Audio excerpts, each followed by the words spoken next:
Hello friends, तो कैसे हैं आप सब। आज में हम बात करेंगे नेशनल सिक्योरिटी एक्ट के बारे में। नेशनल सिक्योरिटी एक्ट को आपने 2-3 दिनों में न्यूज़ में वो ट्रेंड करते हुए देखा होगा। नेशनल सिक्योरिटी एक्ट है क्या, इसको कब लाया गया, इसके क्या क्या इफ़ेक्ट्स हैं, कैसे ये यूज़ होता है, किन पर ये यूज़ होता है, इसका मिसयूज़ कैसे किया जा रहा है, सारी चीज़ें आपको बताऊँगा। मेक श्योर दैट आप हमारे साथ वीडियो में ज़रूर बने रहिएगा।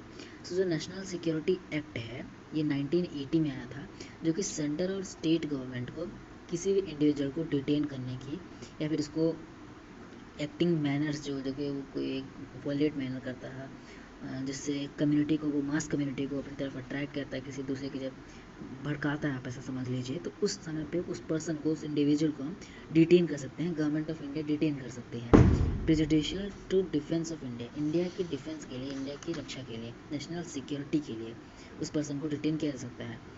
एंड इस पर फिर क्या है, सिक्योरिटी ऑफ इंडिया के लिए, पब्लिक ऑर्डर को मेंटेन करने के लिए, कुछ एसेंशियल सप्लाईज़ के लिए भी उस पर्सन को गवर्नमेंट ऑफ इंडिया डिटेन कर सकती है।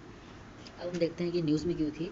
तो यूजली जो सोनम वांगचुक हैं ये लेह लद्दाख के हैं, और यूजली अभी जो लद्दाख क्या डिमांड कर रहा है पिछले 1 साल से, तो अभी सोनम वांगचुक ने प्रोटेस्ट करना शुरू किया था।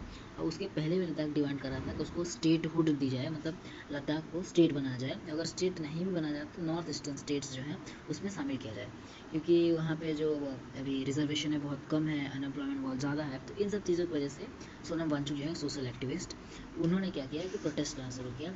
1 साल हो गया, उन्होंने आर्मी इंडियन आर्मी के लिए इग्लू हाउस बनाया, वाटर की जो प्रॉब्लम्स होती थी, आइस से प्योर वाटर बनाने की पूरा एक प्रोजेक्ट दिया, उसको कंप्लीट किया उन्होंने। और जैसे कि लद्दाख जो होता है ये रीजन बहुत ही कोल्ड होता है, तो वहाँ पे कैसे इंडियन आर्मी के जो सोल्जर्स हैं वो रह सकते हैं हीट रेजिस्टेंट हाउस में, जो जहाँ पे हीट होगी हाउस के अंदर ठंडी में भी। इन सारी चीज़ों पे सोनम वांगचुक ने काम किया है। और इनको अरेस्ट क्यों किया है, usually in government of India का कहना है कि इनका जो एक एनजीओ है इसके अंदर अपना काम करते हैं, उसकी जो फंडिंग आती थी वो कंट्री के बाहर जाती थी, उस एनजीओ को फॉरेन फंडिंग मिलती थी। ये रीज़न देके गवर्नमेंट ऑफ इंडिया ने सोनम वांगचुक को डिटेन कर लिया है। अब डिटेन मतलब हिरासत में ले लिया, आप ऐसा समझिए। एंड अभी नेशनल सिक्योरिटी एक्ट की अगर हम प्रोविजंस की बात करें तो नेशनल सिक्योरिटी एक्ट के अंदर होगा क्या कि जो गवर्नमेंट ऑफ इंडिया है वो किसी भी इंडिविजुअल को 3 मंथ्स के लिए जेल में रखेगी, डिटेन करके रखेगी।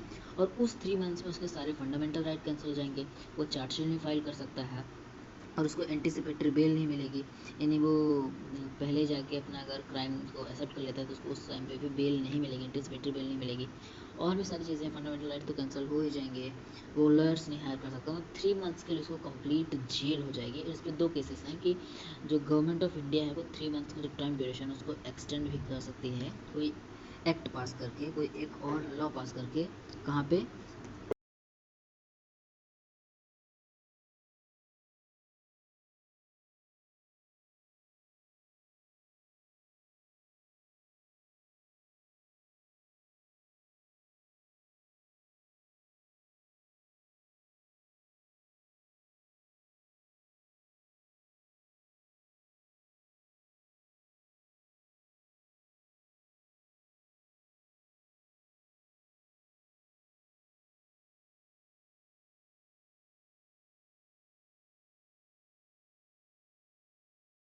पार्लियामेंट में लॉ पास करके उसको वो गवर्नमेंट ऑफ इंडिया कर सकती है, बढ़ा भी सकती है मैक्सिमम 12 मंथ्स तक। अब यही इसी चीज़ का मिसयूज़ हो रहा है कि जो गवर्नमेंट ऑफ इंडिया है, अगर आप मेरे पॉलिटिकल व्यू से आप देखेंगे तो मिसयूज़ यहाँ पे इसका हुआ है। क्योंकि अगर सोनम वांगचुक को देखें तो वो लद्दाख के अंदर लद्दाख के लोगों की मदद कर रहे हैं, लद्दाख के लोगों के लिए लड़ रहे हैं, इंडियन आर्मी के लिए उन्होंने इतना कंट्रीब्यूट किया है, अपने प्रोजेक्ट्स बनाए हैं। इन सभी चीज़ों को देखिए तो उन्होंने तो कोई क्राइम नहीं किया है जहाँ तक नेशनल सिक्योरिटीज़ की बात आ रही है तो। और एनजीओ की जो फॉरेन फंडिंग थी वो गवर्नमेंट ऑफ इंडिया भी इन्वेस्टिगेट कर रही है, भी पूरा उसका नहीं निकला है। तो ये कोई कंक्लूजन नहीं बनता है कि हम किसी भी पर्सन को डिटेन कर सकते हैं नेशनल सिक्योरिटी एक्ट के अंदर। अब अगर आप समझिए, आज गवर्नमेंट ऑफ इंडिया ने उनको डिटेन कर लिया, अब कल को उनका कोई दोष नहीं होता, वो निर्दोष पाया जाता है, गवर्नमेंट ऑफ इंडिया उन्हें क्या करेगी, कैसे उन्हें माफ़ मांगेगी। तो ये चीज़ का मिसयूज़ किया जा रहा है कि जो गवर्नमेंट है, करंट गवर्नमेंट, वो इसको न्यूज़ अपोजिशन लीडर्स जो हैं उनको साइन करवाने में कर सकती है, उनको हटाने में कर सकती है। और जैसे मैंने आपको पहले बताया, अवेलेबल नहीं होती है, मतलब वो पर्सन जेल में जाएगा ही जाएगा, और 3 मंथ्स तक मिनिमम जाएगा, मैक्सिमम 12 मंथ्स तक जा सकता है। ये 1980 में लाया गया था जब कांग्रेस की गवर्नमेंट थी। ये थी आज की वीडियो में, हमने डिस्कस किया नेशनल सिक्योरिटी एक्ट के बारे में। हम मिलते रहेंगे अगली वीडियो में, जैसा कि आप बने रहें।